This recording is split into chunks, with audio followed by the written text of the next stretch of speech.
നാമത്തിന് മഹത്വം. ഇന്ന് ഞാൻ സംസാരിക്കാൻ ആഗ്രഹിക്കുന്ന വിഷയം പ്രത്യേകിച്ച് ശ്രദ്ധിക്കണം. ഒന്നാമതായിട്ട്, എല്ലാ വിശ്വാസികളും ദൈവത്താൽ അനുഗ്രഹിക്കപ്പെടണം. അപ്പൊ ഇതൊരു അനുഗ്രഹത്തിന്റെ സന്ദേശമാണ്. രണ്ടാമതായിട്ട്, എല്ലാ വിശ്വാസികളും, എല്ലാ സഹോദരന്മാരും ഒരു പടി ആത്മീകമായും ഭൗമികമായും ഒന്ന് ഉയർത്തപ്പെടണം. ആത്മീകമായി നമ്മൾ ഉയർത്തപ്പെട്ടാൽ മതി, ബാക്കി ദൈവം നോക്കിക്കോളും. അവിടെ ശ്രദ്ധിക്കുക, എല്ലാ വിശ്വാസികളും, ഈ വചനം പറയുമ്പോൾ നിങ്ങൾക്ക് മനസ്സിലാവും, എല്ലാ വിശ്വാസികളും ഒന്നാമത് ആത്മീകമായി ദൈവികമായി ദൈവത്താൽ അനുഗ്രഹിക്കപ്പെട്ട് ഒരു പടി കയറണം. നമ്മളെല്ലാവരും ഒരേ പോക്കാ പോകുന്നത്. ചിന്തിച്ചു നോക്കിയേ, നമ്മളെല്ലാവരും യോഗത്തിന് വരുന്നു, രക്ഷിക്കപ്പെട്ടു, സ്നാനപ്പെട്ടു, പരിശോധന പോകുന്നു, അല്ലെങ്കിൽ പല ശുശ്രൂഷകളിൽ പങ്കെടുക്കുന്നു, പല കാര്യങ്ങൾ ചെയ്യുന്നു. ഒരു റൂട്ടീൻ പോലെ ഇതിങ്ങനെ പോയിക്കൊണ്ടിരിക്കുക. ദൈവം അത് നല്ലതാണ്, ദൈവം അത് ആഗ്രഹിക്കുന്നുണ്ട്. പക്ഷെ അതിനേക്കാൾ ഉപരി ഞാനും നിങ്ങളും ദൈവത്തിന്റെ കയ്യിൽ നിന്ന് കുറെ കൂടെ ചിലത് പ്രാപിച്ച് ജീവിതത്തിൽ ഒരു മുന്നേറ്റം ഉണ്ടാകണം. ജീവിതത്തിൽ ആത്മീകമായി ഒരു മുന്നേറ്റം എന്റെ ജീവിതത്തിൽ ഉണ്ടാകുന്നില്ലെങ്കിൽ അതുകൊണ്ട് എന്റെ ജീവിതം വലിയ പ്രയോജനമൊന്നുമില്ല. ഞാൻ മറ്റുള്ളവരെ പോലെ ജീവിക്കുക, അങ്ങനെ ഒരു ജീവിതം ദൈവം നമ്മെ കുറിച്ച് ആഗ്രഹിക്കുന്നില്ല. അതുകൊണ്ട് ഒരു ഭക്തൻ, ഒരു നീതിമാൻ, ഒരു വിശുദ്ധൻ, അല്ലെങ്കിൽ ഒരു പുതിയ നിയമ വിശ്വാസി എപ്പോഴും ശ്രദ്ധിക്കേണ്ട, വളരെ ജാഗ്രതയോടുകൂടെ ശ്രദ്ധിക്കേണ്ട, ജീവിതത്തിൽ പകർത്തേണ്ട, ജീവിതത്തിൽ കൊണ്ടുവരേണ്ട ഒട്ടേറെ കാര്യങ്ങൾ വേദപുസ്തകത്തിൽ രേഖപ്പെടുത്തിയിട്ടുണ്ട്. ബൈബിളിൽ ഒരു പ്രത്യേകത, ആഴമേറിയ സത്യങ്ങളിൽ ദൈവം നമുക്ക് വെളിച്ചം തരും. ആഴമേറിയ സത്യങ്ങളിൽ ദൈവം നമുക്ക് വെളിച്ചം തരുന്നത് ആത്മീകമായി ദൈവികമായി ഒരു പടി ഉയരാനും, ഒരു പടി നമുക്ക് ദൈവത്തെ മഹത്വപ്പെടുത്തുവാനും, മാത്രമല്ല ദൈവം എന്നെ ഉപയോഗിക്കുവാൻ ആഗ്രഹിക്കുക. ഇവിടെ ഇരിക്കുന്ന ഓരോ വിശ്വാസികളെയും, ഓരോ സഹോദരിമാരെയും സഹോദരന്മാരെയും ദൈവം ഉപയോഗിക്കാൻ ആഗ്രഹിക്കുക, ദൈവം ഉയർത്താൻ ആഗ്രഹിക്കുക, ദൈവം അനുഗ്രഹിക്കാൻ ആഗ്രഹിക്കുക. ആരും പാപ്പരത്വത്തിൽ ആത്മീകമായി ജീവിക്കുവാൻ ദൈവം ആഗ്രഹിക്കുന്നില്ല. ആത്മീകമായുള്ള ചൈതന്യം, ആത്മീകമായുള്ള ഉണർവ്, ആത്മീകമായുള്ള ദാഹം, ആത്മീകമായുള്ള എരിവ്, ദൈവത്തിന്റെ കാര്യങ്ങൾക്ക് വേണ്ടി, ദൈവത്തിന്റെ വചനത്തിൽ പറഞ്ഞിരിക്കുന്ന കാര്യങ്ങൾക്ക് വേണ്ടി ഒരു ഉത്സാഹവും, ഒരു കൃപയും, ഒരു നിറവും, ഒരു ശക്തിയും നമുക്ക് എല്ലാവർക്കും ആവശ്യമാണ്. രക്ഷിക്കപ്പെടാത്തവർ രക്ഷയുടെ അനുഭവത്തിലേക്ക് വരണം. നിങ്ങൾ രക്ഷിക്കപ്പെടാതെ വചനം കേട്ടിട്ട് നിങ്ങൾ അങ്ങനെ തന്നെ കടന്നു പോവുകയാണെങ്കിൽ നിങ്ങളുടെ ജീവിതം അമ്പേ പരാജയമാണ്. ഒരു ദിവസം വാതിൽ അടയും എന്നുള്ളത് ഓർത്തിരിക്കേണ്ട സംഗതിയാണ്. നിങ്ങൾക്ക് ഇവിടെ ഇരിക്കുന്ന എല്ലാവർക്കും അതിന് പറയാം, രക്ഷിക്കപ്പെടാത്തവർ ഒട്ടേറെ രക്ഷയുടെ ദൂതും സന്ദേശവും കേട്ടവരാണ്. എന്നാൽ മനം തിരിയാൻ കഴിയുന്നില്ല, മാനസാന്തരപ്പെടാൻ കഴിയുന്നില്ല, ദൈവത്തിലേക്ക് തിരിയാൻ കഴിയുന്നില്ല, ദൈവത്തിൽ ശരണപ്പെടാൻ കഴിയുന്നില്ല, ദൈവത്തിൽ ആശ്രയിക്കാൻ കഴിയുന്നില്ല. ഈ ഭാരപത്രം വിളിച്ചറിയിച്ചത് ക്രൂശിൽ ചൊരിഞ്ഞ രക്തമാണ്. എന്റെയും നിന്റെയും പാപത്തിന് പകരക്കാരനായി ക്രൂശിൽ മരിച്ചടക്കപ്പെട്ട് ഉയർത്തെഴുന്നേറ്റ് ജീവിക്കുന്ന നമ്മുടെ കർത്താവായ യേശു ക്രിസ്തു വീണ്ടും വരാൻ പോവുകയാണ്. വാതിൽ അടയാൻ പോവുകയാണ്. ആർക്കും പ്രവർത്തിച്ചുകൂടാത്ത രാത്രി വരാൻ പോവുകയാണ്. ചൂട പോലെ കത്തുന്ന ഒരു ദിവസം വരാൻ പോവുകയാണ്. അന്ത്യകാലമാണ്. കാലം ചുരുങ്ങിയിരിക്കുകയാണ്. ഇത് ദുഷ്കാലമാണ്. ഓരോ വിശ്വാസികളും സമയം തക്കത്തിന് ഉപയോഗിക്കേണ്ടത് ആവശ്യമാണ്. ഓരോ രക്ഷിക്കപ്പെടാത്തവരും രക്ഷിക്കപ്പെട്ട് മുൻപോട്ട് വരേണ്ടത് ആവശ്യമാണ്. സ്നാനപ്പെടാത്തവര് സ്നാനപ്പെടേണ്ടത് ആവശ്യമാണ്. മറ്റുള്ളവരുടെ വാക്കുകൾ കേൾക്കുകയല്ല, ചുറ്റുമുള്ള സംഭവങ്ങൾ നോക്കിക്കൊണ്ട് ജീവിതം മുൻപോട്ട് കൊണ്ടുപോവുകയല്ല. ദൈവത്തിന്റെ മുഖത്തേക്ക് ഒന്ന് നോക്കി, ദൈവത്തിന്റെ ആ വചനത്തിലേക്ക് ഒന്ന് കണ്ണ് ഒന്ന് പതിപ്പിച്ച്, ദൈവത്തോട് പ്രാർത്ഥിച്ച്, ദൈവത്തിൽ ആശ്രയിച്ച്, കർത്താവേ എന്നെ സഹായിക്കണം, എനിക്ക് രക്ഷിക്കപ്പെടണം, എനിക്ക് സ്നാനപ്പെടണം, ആത്മീകമായി എനിക്ക് കുറെ കൂടെ വളരണം, പ്രയോജനപ്പെടണം, ദൈവത്തിന് വേണ്ടി ജീവിക്കണം, ദൈവത്തിന് വേണ്ടി പ്രവർത്തിക്കണം. അതിനുള്ള വാഞ്ച, അതിനുള്ള ആഗ്രഹം ഓരോ വിശ്വാസിക്കും ഇന്ന് ആവശ്യമാണ്. അതുകൊണ്ട് ഞാൻ സംസാരിക്കാൻ പോകുന്ന വിഷയം കാത്തിരിക്കുക എന്നുള്ളതാണ്. 7 പോയിന്റ് ഓടിച്ചു പറയാം. ആദ്യത്തെ വാക്യം എടുക്കുക. ഇയ്യോബിന്റെ പുസ്തകം 13-ാമത്തെ അധ്യായം. ഇയ്യോബിന്റെ പുസ്തകം 13-ാമത്തെ അധ്യായം, അതിന്റെ 15-ാമത്തെ വാക്യം. അവനെ കൊല്ലാനും ഞാൻ അവനെ തന്നെ കാത്തിരിക്കും. ഒരു ഭക്തൻ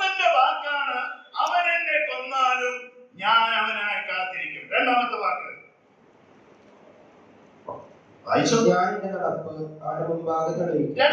പറയാണ്, ഭക്തൻ പറയാണ്, ഞാൻ എന്റെ നടപ്പ് ആളുകളുടെ മുൻപിൽ വെളിപ്പെടുത്തുമെന്നല്ല, ആളുകളുടെ മുൻപിൽ തെളിയിക്കുമെന്നല്ല.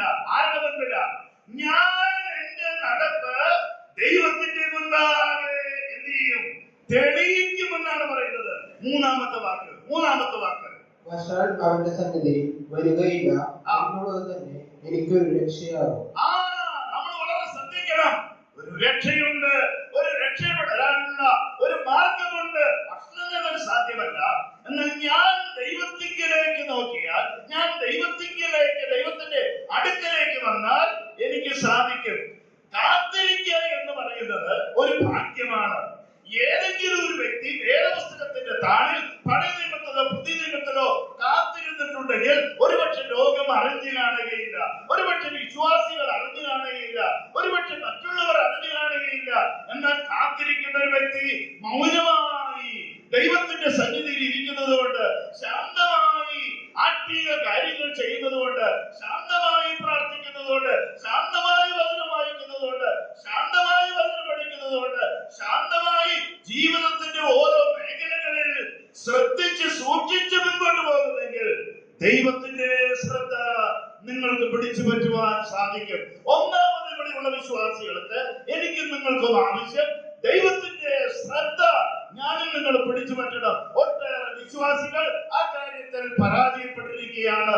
ദൈവത്തിനായിട്ടുള്ള ദാഹമില്ല, വചനത്തിനായിട്ടുള്ള ദാഹമില്ല, പ്രാർത്ഥിക്കാനായിട്ടുള്ള ഒരു ദാഹമില്ല, ആത്മീയ കാര്യങ്ങളൊരു ചൂടില്ല, ഒരു ചിന്ത പറയാൻ കഴിയുന്നില്ല, ഒന്ന് സ്തോത്രം ചെയ്യാൻ കഴിയുന്നില്ല. അതിന്റെ കാരണം പുറകെ വരുന്നുണ്ട്.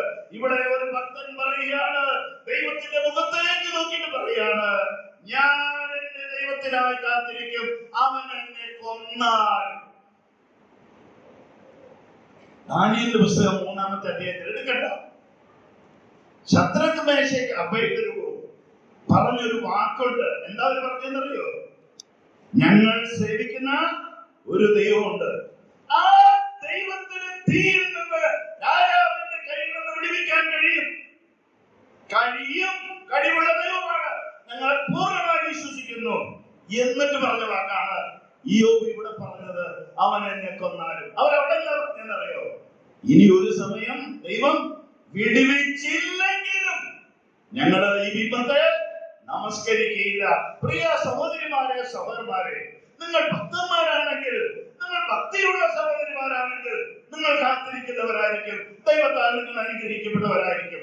പ്രിയ സഹോദരന്മാരെ, ഞാനും നിങ്ങളും പറയുകയാണ് കർത്താവിനോട്, കർത്താവിന്റെ ജീവിതത്തിൽ എത്ര പരിശോധന വന്നാലും, എത്ര സാത്താന്റെ ആക്രമണം വന്നാലും, പടകിന് നേരെ സാത്താൻ ആഞ്ഞടിച്ചാലും, വെള്ളം കയറിയാലും, ഏത് സാഹചര്യത്തിലും അവൻ എന്നെ കൊന്നാലും ഞാൻ ദൈവത്തിനായി കാത്തിരിക്കും, ഞാൻ വെയിറ്റ് ചെയ്യും, ഞാൻ പ്രാർത്ഥിക്കും, ഞാൻ മിണ്ടാതിരുന്ന ദൈവം അറിയും. ദൈവത്തിന്റെ പ്രവൃത്തിക്ക് വേണ്ടി, ദൈവത്തിന്റെ സമയത്തിന് വേണ്ടി, ദൈവം കൈ കടത്തുന്നതിന് വേണ്ടി, ദൈവം സ്വാധീനിക്കുന്നതിന് വേണ്ടി, ദൈവം എനിക്ക് വേണ്ടി ചില കാര്യങ്ങൾ ചെയ്യുന്നതിന് വേണ്ടി, അതുവരെയും അവൻ എന്നെ കൊന്നാലും, ഞാൻ മരിക്കേണ്ടി വന്നാലും ഞാൻ അവനായി കാത്തിരിക്കും. രണ്ടാമത് യോബ് പറയാ, നടപ്പ് തെളിയിക്കും.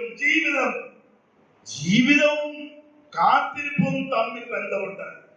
ജീവിതമുണ്ടെങ്കിൽ കാത്തിരിക്കും, കാത്തിരിക്കുന്നവരാണെങ്കിൽ ജീവിക്കും, കർത്താവിന് വേണ്ടി ജീവിക്കും. അവൾ പറയാണ്, ഞാൻ എന്റെ നടപ്പ് സഭയുടെ മുൻപിലല്ല, സഭയുടെ മുൻപിൽ തെളിയിക്കുന്നതാണ്.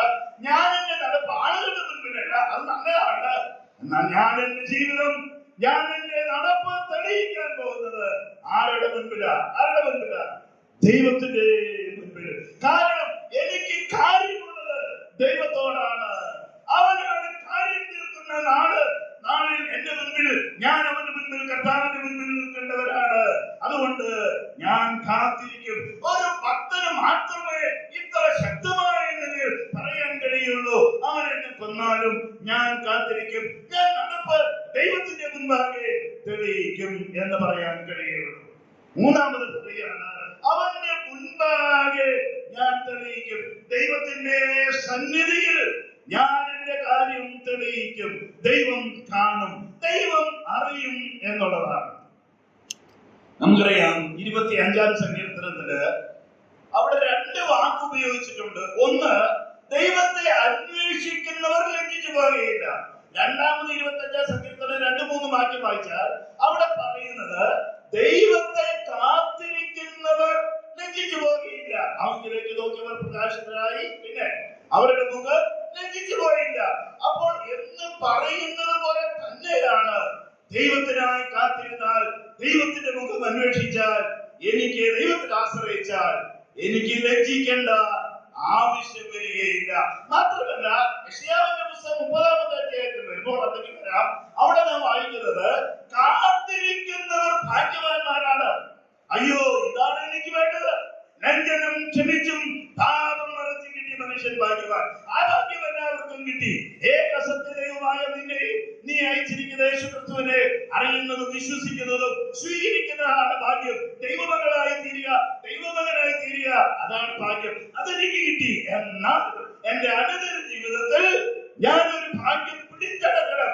ആ ഭാഗ്യം ഏതാ? ദൈവത്തിനായി കാത്തിരിക്കുക എന്നുള്ളതാണ്. ഇനി ഇതിനോട് ചേർത്തൊരു വാക്യം വായിച്ചേ. Proverbs chapter 8 verse 20 verse 34. അതായത് Proverbs, അതായത് സദൃശം 8-ാമത്തെ അധ്യായം 34-ാമത്തെ വാക്യം. പ്ലീസ്. ദിവസം പ്രതി എന്റെ പടിവാതിൽക്കൽ ജാഗരിച്ചു. ദിവസം പ്രതി എന്റെ പടിവാതിൽക്കൽ ജാഗരിക്കണം. 1, 2. എന്റെ വാതിൽ കട്ടളയ്ക്കൽ, എന്റെ വാതിൽക്കൽ കട്ടളയ്ക്കൽ, എന്റെ വാതിൽ കട്ടളയ്ക്കൽ എന്ത് ചെയ്യണം? കാത്തുകൊണ്ട് എന്ത് ചെയ്യണം? അടുത്ത കാര്യം, എന്റെ വാക്ക് കേട്ടനുസരിക്കുന്ന മനുഷ്യൻ ഭാഗ്യവാൻ. എത്ര പേർക്ക് ഇത് ജീവിതത്തിൽ അനുഭവത്തിൽ പറയാൻ കഴിയും?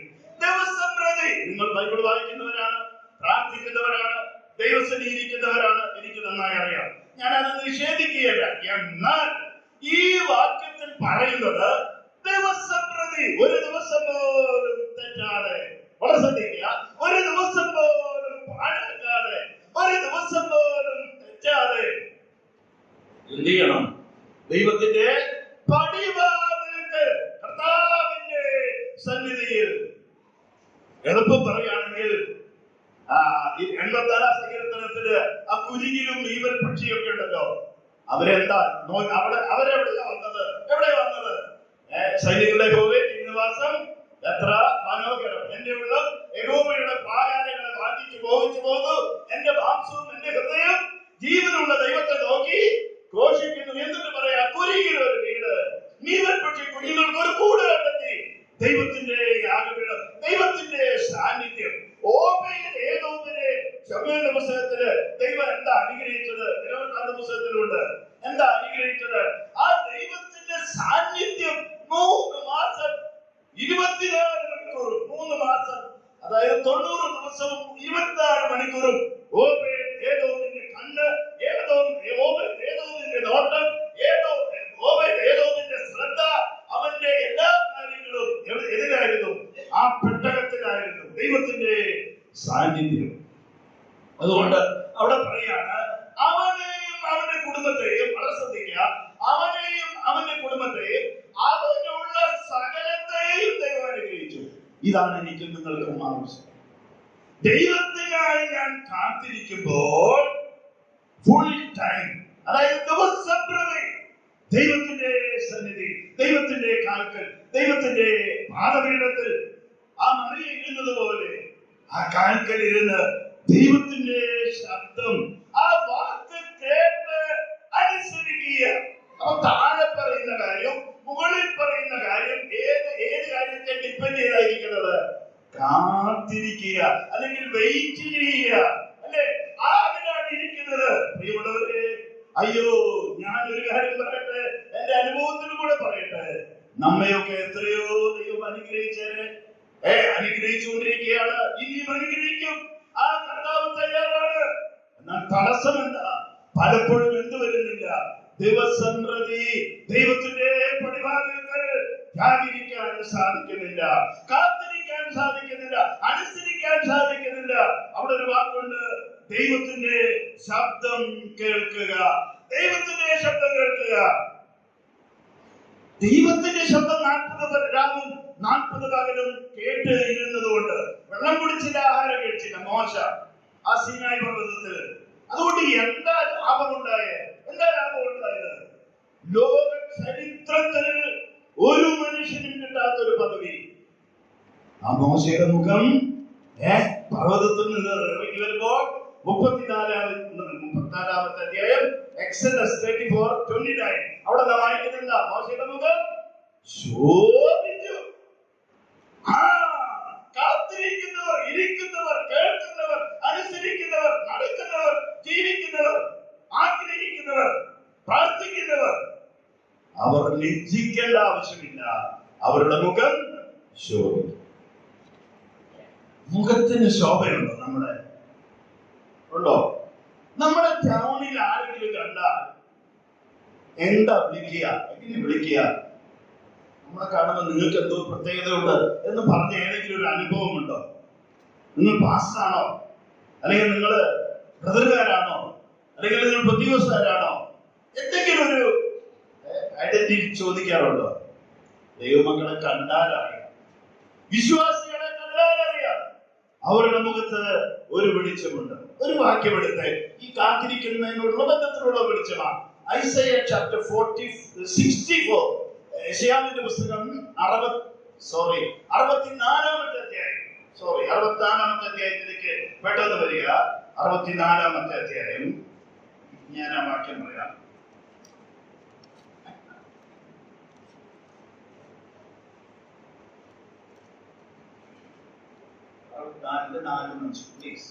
നീയല്ലാതെ ഒരു ദൈവം തന്നെ കാത്തിരിക്കുന്നതിന് വേണ്ടി പ്രവർത്തിക്കുന്നത്. നീയല്ലാതെ ഒരു ദൈവം, എന്തോ ഒരു നല്ല വാക്യമാണ്. നീയല്ലാതെ ഒരു ദൈവം തന്നെ കാത്തിരിക്കുന്നവർക്ക് വേണ്ടി പിന്നെ പ്രവർത്തിക്കുന്നത് പണ്ട് മുതൽ. നോക്കിയേ, നീയല്ലാതെ ഒരു ദൈവം തന്നെ കാത്തിരിക്കുന്നവർക്ക് വേണ്ടി പ്രവർത്തിക്കുന്നത്. അപ്പൊ ദൈവം നമുക്ക് വേണ്ടി പ്രവർത്തിക്കാൻ ആഗ്രഹിക്കുക. തടസ്സം എന്താണ്? കാത്തിരിക്കുന്നില്ല. തടസ്സമാരാണ്? ഞാനും നിങ്ങളാ. ഇവിടെ എന്താ പറയുന്നത്? നീയല്ലാതെ ഒരു ദൈവം തന്നെ കാത്തിരിക്കുന്നവർക്ക് വേണ്ടി പ്രവർത്തിക്കുന്നത്. അടുത്ത വാക്യം. പണ്ട് മുതൽ ആരും കേട്ടിട്ടില്ല, പിന്നെ ഗ്രഹിച്ചിട്ടില്ല, പിന്നെ കണ്ണുകൊണ്ട് കണ്ടിട്ടുമില്ല. അടുത്ത വാക്യം. സന്തോഷിച്ച് നീതി പ്രവർത്തിക്കുന്നവരെ നീ എതിരേൽക്കുന്നു. പിന്നെ തൊട്ടതാണ്, അവർ നിന്റെ വഴികളിൽ നിന്നെ ഓർക്കുന്നു. നീ കോപിച്ചപ്പോൾ ഞങ്ങൾ പാപത്തിൽ അകപ്പെട്ടു. മതി. അപ്പൊ ദൈവത്തിന് വേണ്ടി കാത്തിരുന്നാൽ, വെയിറ്റ് ചെയ്താൽ എന്തുണ്ടാകും? ദൈവം നമുക്ക് വേണ്ടി പ്രവർത്തിക്കും. ദൈവത്തിന്റെ കരം നമുക്ക് അനുകൂലമായി പ്രവർത്തിക്കും. നെഹമ്യാവിന്റെ പുസ്തകത്തിലും എസ്രായേലിന്റെ പുസ്തകത്തിലുണ്ടല്ലേ, ദൈവത്തിന്റെ കരം നിങ്ങൾക്ക് അനുകൂലമായിരുന്നു. റോമാലേഖനത്തിൽ നാം വായിക്കുന്നുണ്ട്, if God be for us, who can be against us? നമ്മുടെ വാക്യങ്ങൾ വീടുകളിൽ എഴുതി വെക്കാറുള്ള ഒരു വാക്യമാണ്. ദൈവം നമുക്ക് അനുകൂലമെങ്കിൽ പ്രതികൂലമാണ്. 46-ാം സങ്കീർത്തനത്തിൽ ദൈവം കട്ടതയിൽ അടുത്ത തുണ. തന്നെ കാത്തിരുന്നാൽ ദൈവം നമുക്ക് വേണ്ടി പ്രവർത്തിക്കും. ഇനി ഇതിനോട് ചേർത്ത് വിലാപങ്ങളുടെ പുസ്തകം 3-ാമത്തെ അധ്യായം 25-ാമത്തെ വാക്യം വായിക്കുക. ഇവിടെ പറയുന്നത് കാത്തിരിക്കുന്നവർക്ക് വേണ്ടി ദൈവം പ്രവർത്തിക്കും എന്നാണ്. അവർ ഭാഗ്യവാന്മാരാണ്. തന്നെ കാത്തിരിക്കുന്നവർക്കും തന്നെ അന്വേഷിക്കുന്നവരും യഹോവ നല്ലവൻ. തന്നെ കാത്തിരിക്കുന്നവർക്കും തന്നെ അന്വേഷിക്കുന്നവരെ. കാത്തിരിക്കുന്നവർ അന്വേഷിക്കും, അന്വേഷിക്കുന്നവരെ കാത്തിരിക്കും. ദൈവമുഖം അന്വേഷിക്കുക. അതിന്റെ കണക്കുകളാണ്. ദൈവമുഖം അന്വേഷിക്കുക. എന്റെ ജനം, ദിനവൃത്താന്തത്തിൽ വായിക്കുന്നുണ്ട്, 2 ദിനവൃത്താന്തം 7:14. എന്റെ ജനം തങ്ങളെ തന്നെ താഴ്ത്തി പാപങ്ങളെ ഏറ്റുപറഞ്ഞ് ദൈവമുഖം അന്വേഷിക്കുന്നുവെങ്കിൽ ഞാൻ ദേശത്തിന് സൗഖ്യം വരും. അപ്പൊ ദൈവം നമുക്ക് സൗഖ്യം തരുവാൻ, ദൈവം നമ്മിൽ പ്രവർത്തിക്കുവാൻ, ദൈവം നമുക്ക് വേണ്ടി സ്പെഷ്യലായിട്ട് എന്തെങ്കിലും ചെയ്യുവാൻ, എന്തെങ്കിലും ഒരു ചാൻസ് തരുവാൻ ഇടയാകും. ദൈവത്തിനായി കാത്തിരുന്ന. ഇവിടെ പറയാ, ഒന്നുകൂടെ വായിച്ചു മോനെ. തന്നെ കാത്തിരിക്കുന്നവർക്കും പിന്നെ തന്നെ അന്വേഷിക്കുന്നവരും ദൈവത്തെ അന്വേഷിക്കുന്നവർക്കും യഹോവ നല്ലവൻ. യഹോവ നല്ലവൻ. ഇനി അടുത്ത വാക്യം. യഹോവയുടെ രക്ഷയ്ക്കായി യഹോവയുടെ രക്ഷയ്ക്കായി മിണ്ടാതെ കാത്തിരിക്കുക. മിണ്ടാതെ കാത്തിരിക്കുക, മൗനമായി കാത്തിരിക്കുക. ഞാന് ഒരു ചോദ്യം ചോദിക്കാം. ഈ യോസേഫ് കർത്താവിനെ അടക്കി അല്ലേ? ലൂക്കോസിന്റെ സുവിശേഷം 24-ാമത്തെ അധ്യായത്തിലാണ് വരുന്നത്. ഇവിടെ യോസേഫ്, ഞാൻ എപ്പോഴും ചിന്തിക്കും, ആ അരിമത്യക്കാരനായ യോസേഫ് എന്തോ ഒരു ഭാഗ്യവാനാണ്. ലാസ്റ്റ് ചാൻസ് ദൈവം കൊടുത്തത് ഈ യോസേഫിനാണ്. ലാസ്റ്റ് ചാൻസ് അല്ലേ? 23-ാമത്തെ അധ്യായം ലൂക്കോസിന്റെ സുവിശേഷത്തില് ഈ അരിമത്യക്കാരനായ ഈ യോസേഫിന് ലാസ്റ്റ് ചാൻസ് ആരോടുള്ള ബന്ധത്തിൽ? കർത്താവിനോടുള്ള ബന്ധത്തിൽ. എന്താ യോസേഫിന് ദൈവം കൊടുത്ത ചാൻസ്? ആ ശരീരം മറവ് ചെയ്യുക, അല്ലെങ്കിൽ കർത്താവിന്റെ ശരീരം കല്ലറയിൽ വെക്കുക. ലാസ്റ്റ് ചാൻസ്, നല്ല ചാൻസ്, ആർക്കും കിട്ടാത്ത ചാൻസ്, ആർക്കും കൊടുത്തില്ല, ആരുടെയും മനസ്സിൽ വന്നില്ല. ധൈര്യമായി പീലാത്തോസിന്റെ അടുക്കൽ ചെന്ന് അനുവാദം മേടിച്ച് ആ ശരീരം ക്രൂശിൽ നിന്ന് ഇറക്കി അതിന് ചെയ്യേണ്ട എല്ലാ ശുശ്രൂഷകളും ചെയ്യാനിടയായി. അതിന്റെ ഒരു കാരണം അവിടെ പറയുന്നുണ്ട്. അവിടെ ലൂക്കോസിന്റെ സുവിശേഷം 23-ാമത്തെ അധ്യായത്തില് അവിടെ വായിക്കുന്നത് അവൻ ആരാണ്? 50-ാമത്തെ വാക്യത്തിൽ പറയാണ്, അരിമത്യ എന്നൊരു യഹൂദ പട്ടണക്കാരനായ നല്ലവനും നീതിമാനും ദൈവരാജ്യത്തെ കാത്തിരുന്നവൻ. ഓക്കെ, അവൻ കാത്തിരിക്കുന്ന കാര്യം പറയുന്നതിന് മുൻപ്, അല്ലെങ്കിൽ അവൻ കർത്താവിന് വേണ്ടി ചെയ്ത കാര്യം പറയുന്നതിന് മുൻപ് അവനെ കുറിച്ച് പറയുക. അവനാരാ?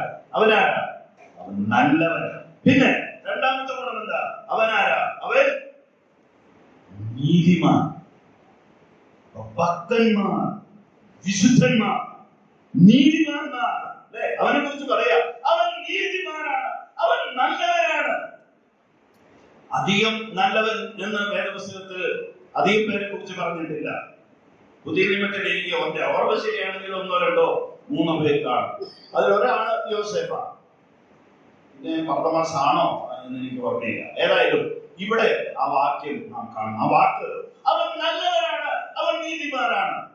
പ്രിയമുള്ളവരെ, ദൈവം എന്റെ ഹൃദയത്തെ കാണുമ്പോൾ, ദൈവം എന്നെ കാണുമ്പോൾ, ദൈവം തിമിയാനോസിനെ കാണുമ്പോൾ, അല്ലെങ്കിൽ നമ്മളെ ഓരോരുത്തരെയും കാണുമ്പോൾ, ഹൃദയം കാണുമ്പോൾ, മനസ്സ് കാണുമ്പോൾ, നമ്മുടെ ജീവിതം കാണുമ്പോൾ എന്താണ് ദൈവത്തിന് പറയാനായിട്ടുള്ളത്? ഇവിടെ യോസേഫിനെ കുറിച്ച് പറയുന്നത് എന്താ? അവൻ കാത്തിരുന്നവനാ. അവന് ആ അടക്ക ശുശ്രൂഷ ദൈവം കൊടുത്തു, ഒടുവിലത്തെ ശുശ്രൂഷ. അത് കാരണം പറയുകയാണ്, അവൻ നല്ലവനാണ്, പിന്നെ അവൻ നീതിമാനാണ്, പിന്നെ അവൻ ദൈവരാജ്യത്തെ കാത്തിരുന്നവനാണ്. ഇതിന് മുന്നേ ആർക്കും അറിയില്ല ഈ യോസേഫിനെ കുറിച്ച്. അധികം അറിയില്ല. അവൻ മന്ത്രിയോ തന്റെ സ്ഥാനത്തിരിക്കുന്ന ആളാണ്. ദൈവം അവനെ അറിയുന്നു. പുറകിലിരിക്കുന്ന സഹോദരന്മാരെ, ദൈവം നിന്നെ അറിയും. മുൻപിലിരിക്കുന്നവർ ഒത്തിരി ശുശ്രൂഷ ചെയ്യുന്നതുകൊണ്ട് എല്ലാവർക്കും അറിയാം, ദൈവത്തിലും അറിയാം. ശാന്തമായി നിങ്ങൾ ഇരിക്കുകയാണല്ലോ, ദൈവം നിന്നെ കാണും, ദൈവം നിന്നെ സ്നേഹിക്കും, ദൈവം നിന്നെ അറിയുന്നു. ദൈവം നിന്നോട് ഇന്ന് രാവിലെ ചോദിക്കുക, നീ കാത്തിരിക്കും. ഒരു സംഭവം കൂടെ പറഞ്ഞ് 2-3 വിട്ട് കളയാം. ലൂക്കോസ് 2-ലേക്ക് വരിക. 2-ാമത്തെ അധ്യായം, ലൂക്കോസ് 2-ാമത്തെ അധ്യായത്തിലെ ശിമ്യോനെ കുറിച്ചും ഇത് തന്നെയാണ് പറയുന്നത്. അത് വായിച്ചപ്പെട്ടെന്ന് 2-ാമത്തെ അധ്യായം 25-ാമത്തെ വാക്യം. യെരൂശലേമിൽ ശിമ്യോൻ എന്ന പേരുള്ള ഒരു മനുഷ്യനുണ്ടായിരുന്നു. ഈ മനുഷ്യൻ ശ്രദ്ധിച്ചേ, ഈ മനുഷ്യൻ ആരാ? നീതിമാൻ. ശിമ്യോനെ കുറിച്ച് പറയാ, അവൻ നീതിമാൻ. 2, ഇസ്രായേലിന്റെ ആശ്വാസത്തിനായി കാത്തിരിക്കുന്നവൻ. ഇസ്രായേലിന്റെ ആശ്വാസത്തിനായി കാത്തിരിക്കുന്നവൻ. ബൈബിൾ അറിയാം, ന്യായപ്രമാണം അറിയാം, വചനം അറിയാം, ദൈവത്തിന്റെ ആലയത്തിൽ ശുശ്രൂഷ ചെയ്യുക. അവന്റെ ശുശ്രൂഷകാലം കഴിഞ്ഞപ്പോൾ അവൻ വീട്ടിലേക്ക് പോയി. പക്ഷെ ഇതിന്റെ ഇടയിൽ അവനെ കുറിച്ച് പറയാ, ആ നീതിമാൻ, അവൻ ദൈവരാജ്യത്തെ കാത്തിരുന്ന, അവൻ ആ ഇസ്രായേലിന്റെ ആശ്വാസത്തിനായി കാത്തിരുന്നവനാണ്. അതുകൊണ്ട് എന്താ അവന് കിട്ടിയത്? അവനെ കിട്ടിയത് എന്താ? തൊട്ട് താഴെ വായിക്കുക. പരിശുദ്ധാത്മാവ് അവന്റെ മേലുണ്ടായിരുന്നു. പരിശുദ്ധാത്മാവ് അവന്റെ മേലുണ്ടായിരുന്നു. പിന്നെ കർത്താവിന്റെ ക്രിസ്തുവിനെ കാണും മുമ്പേ മരണം കാണുകയും. മരണത്തോട് വെയിറ്റ് ചെയ്യാൻ പറഞ്ഞു. ആരാ? മരണത്തിന്മേൽ ആർക്കാധികാരം? ആനോക്ക് മരണം കാണാതെ എടുക്കപ്പെട്ടു. മാറി നിൽക്കാൻ പറഞ്ഞു മരണത്തോട് ദൈവം. എന്തുകൊണ്ടാ? 300 സംവത്സരം ദൈവത്തോടു കൂടെ. പ്രിയ സഹോദരന്മാരെ, ജസ്റ്റ് ഒന്ന് കാത്തിരുന്നാൽ ഒട്ടേറെ അനുഗ്രഹങ്ങൾ പിടിച്ചടക്കാനായി സാധിക്കും. ഞാൻ ഈ പറഞ്ഞ കാര്യങ്ങൾ മാത്രമല്ല. ദൈവത്തിന് നിങ്ങളെ ഉയർത്താൻ ആഗ്രഹമുണ്ട്. ദൈവത്തിന് നിങ്ങളെ ഉപയോഗിക്കാൻ ആഗ്രഹമുണ്ട്. ദൈവത്തിന് നിങ്ങൾക്ക് ചാൻസ് തരാൻ ആഗ്രഹമുണ്ട്. ശിമ്യോന് ചാൻസ് കൊടുത്തില്ലേ? ശിമ്യോന് ചാൻസ് കൊടുത്തില്ലേ? അല്ലെങ്കിൽ യോസേഫിന് ചാൻസ് കൊടുത്തില്ലേ? ആർക്കറിയാമായിരുന്നു ഇതിനു മുന്നേ? യോസേഫിനെ കുറിച്ച് അത്രയധികം ആർക്കും അറിയാൻ മേലായിരുന്നു. അവൻ നീതിമാൻ. അവൻ ദൈവരാജ്യത്തിലെ കാത്തിരുന്നവൻ. അവൻ ദൈവത്തോടുള്ള അടുപ്പത്തിൽ ജീവിച്ചവൻ. ഞാൻ ഈ സുവിശേഷം പ്രസംഗിക്കുമ്പോൾ ലാസറിന്റെയും ഈ ധനവാന്റെയും കാര്യം പറയുമ്പോൾ അത്ഭുതപ്പെടുത്തുന്ന ഒരു കാര്യമാണ്. ലാസർ ഇതൊരു ദരിദ്രനാ, വെള്ളം നിറഞ്ഞവനാ, ഒന്നുമില്ല. ഒന്നും ചിന്തിച്ചതൊക്കെ നല്ല വെള്ളം പോലും കുടിച്ചിട്ടില്ല, നല്ല ആഹാരം പോലും കഴിച്ചിട്ട് ഒന്നുമില്ല, വട്ടപൂജ്യം ലോകപ്രകാരം. പക്ഷേ ഏറ്റവും വിലപിടിപ്പുള്ള ഒന്ന് അവന്റെ ഉള്ളിൽ ഉണ്ടായിരുന്നു. എന്താണ്? ദൈവത്തിലുള്ള വിശ്വാസം. എഴുതി പേര് ദൂതന്മാർ പുസ്തകം. അവൻ മരിച്ചപ്പോൾ, ലാസർ മരിച്ചപ്പോൾ ദൂതന്മാർ അവനെ അബ്രഹാമിന്റെ മടിയിലേക്ക് കൊടുത്തു. ഒരു വാക്ക് പറഞ്ഞാൽ സാധിക്കും. ഈ വചനം, കറുത്ത പൈകെട്ട ബൈബിൾ, ഇതെടുക്കുക, ഇത് തുറക്കുക, ദിവസം പ്രതി വായിക്കുക, മുട്ടുമേൽ നിൽക്കുക, പ്രാർത്ഥിക്കുക, ആരാധിക്കുക, ധ്യാനിക്കുക, ദൈവമുഖം അന്വേഷിക്കുക, കൂടുതൽ സമയം കാത്തിരിക്കുക. ദൈവം നിങ്ങളെ അനുഗ്രഹിക്കും. ദൈവം നിങ്ങളെ ഉയർത്തും. ദൈവം നിങ്ങൾക്ക് അവസരം തരും. മനുഷ്യര് തരത്തില്ല കേട്ടോ. മനുഷ്യര് തരുമെന്ന് വിചാരിക്കണ്ട. മനുഷ്യർക്ക് തരാൻ കഴിയാത്തത് ആർക്ക് തരാൻ കഴിയും? ദൈവത്തിന് തരാൻ. ദൈവം നിങ്ങളെ അനുഗ്രഹിക്കും.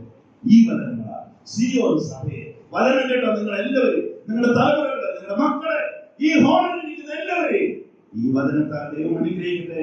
ദൈവനാമം ഇന്നും വാഴ്ത്തപ്പെടുമാറാകട്ടെ.